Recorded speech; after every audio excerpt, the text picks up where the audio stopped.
रासायनिक खत आणि औषध आपल्याला जेवढं कमी प्रमाणामध्ये वापरता येईल आणि तेवढं आपण पाहिलं पाहिजे.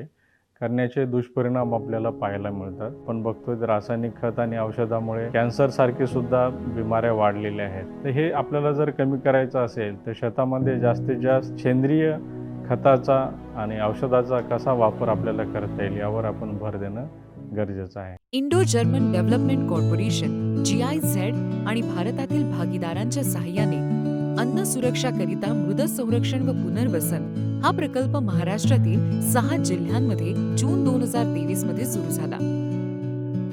यामध्ये प्रामुख्याने रासायनिक खत आणि औषधाचा वापर कमी करून सेंद्रिय खते आणि औषधे वापरण्याचा प्रसार करण्यात येतो.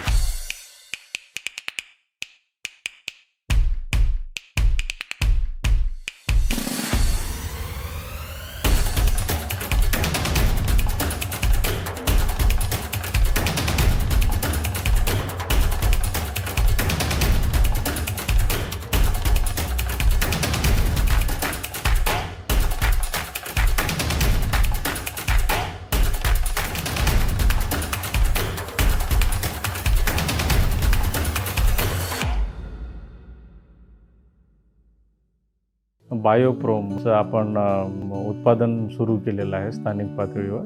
बायोप्रोम बेसिकली जे सिंगल सुपर फॉस्फेट आहे SSP आणि DAP हे जे 2 रासायनिक खत आहेत, ह्या दोघांचं बदली रिप्लेसमेंट म्हणून ॲक्च्युली बायोप्रोम एक नवीन जैविक खत आपण आता हे तयार केलेलं आहे.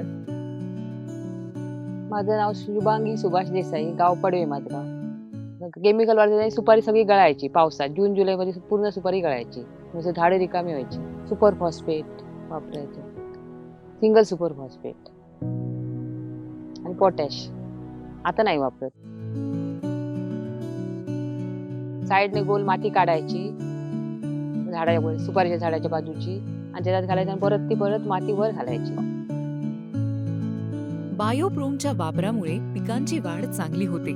धान्य आणि पिकांची साईज आणि वजन वाढते. जमीन भुसभुशीत राहते, मातीमधली हवा खेळती राहते आणि यामुळे उत्पन्नात वाढ होते.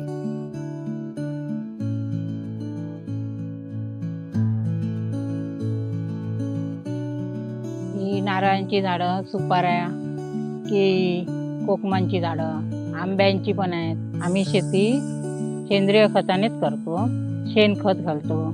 त्याच्यात आणखी हे चांगलं खत भेटल्यामुळे आणखी आमचा विश्वास बसला काय ते खत चांगलं आहे म्हणून.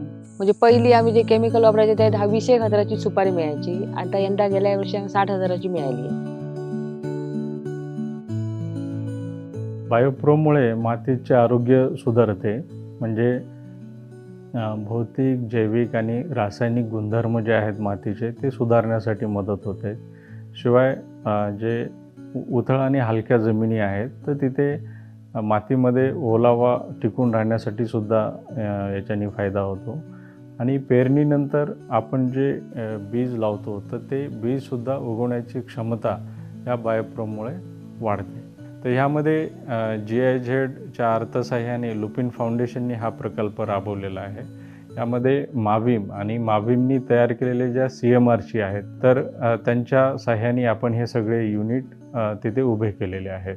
माहेर लोकसंचालित साधन केंद्र सावंतवाडी या संस्थेला बायोप्रोम हा एक नवीन प्रोजेक्ट मिळालेला आहे. आपल्या महिला बचत गटातील ज्या लाभार्थ्यांकडे बायोगॅस आहेत तर त्यांना आम्ही स्लरी फिल्टर देण्यात आलेले आहे. आणि सदर बायोगॅसमधील स्लरी त्या फिल्टरमध्ये ओतून ते पाणी सगळं निघून गेल्याच्या नंतर जो केक शिल्लक राहणार आहे तो केक आम्ही 2 ते 3 रुपये या रेटाने घेऊन आम्ही म्हणजे प्रत्येक लाभार्थ्याकडनं तो गोळा करून आम्ही युनिटपर्यंत आणणार आहोत. महिलांचं एक सामाजिक आणि आर्थिक कशी सुधारणा आपल्याला करता येईल तो एक प्रयत्न या प्रकल्पामधून केलेला आहे. खर्चाच्या बाबतीत पण खर्च म्हणजे अर्धा खर्च कमी होतो. म्हणजे ते 900-1,000 रुपये पोती मिळते, बॅग मिळते ती पुढची केमिकल खतांची. आणि ही कशी 250 रुपये बॅग. म्हणजे खर्चाला पण परवडतं आणि उत्पन्नही चांगलं मिळतं. आम्ही शेती कंपोस्ट खत 25 बॅगा घेतल्या आणि त्या सुपाऱ्यांच्या झाडांना वापरल्या.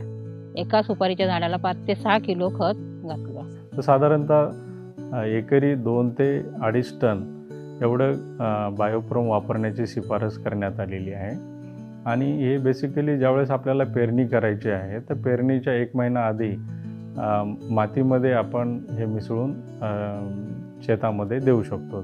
बायोप्रोम निर्मित करण्याचे जे युनिट आहे, महाराष्ट्रामध्ये 2 जिल्ह्यामध्ये हे युनिट बसवलेले आहेत. एक सिंधुदुर्गमध्ये सावंतवाडीला आणि दुसरं वर्ध्यामध्ये समुद्रपूर ह्या तालुक्यामध्ये.